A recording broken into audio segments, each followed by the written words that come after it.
شهر پر آوازم گوهر فشانی در زیر سقف آسمان گل پایگانی شهر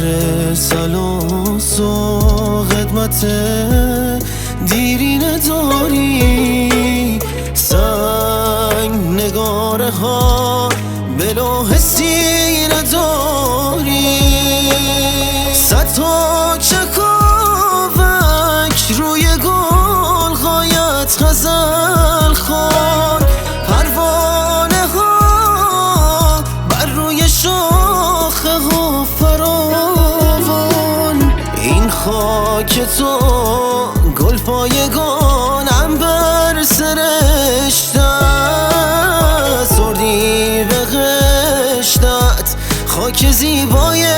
بهشت است خاک زیبای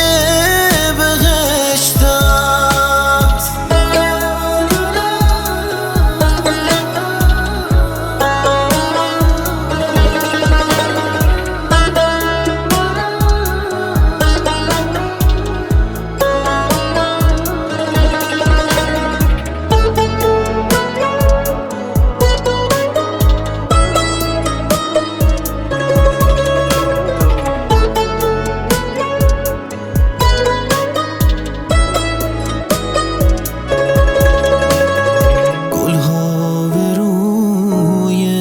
شاخه هایت دیدنی شد هر سبزی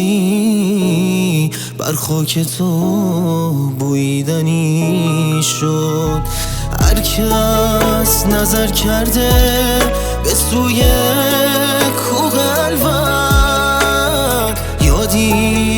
نموده از بلندای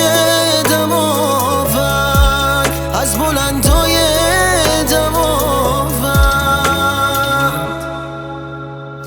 صد تا چکاوک روی گل غایت غزل خوان پروانه ها بر روی شاخه ها فراوان این خاک تو گل پایگان عنبر سرشته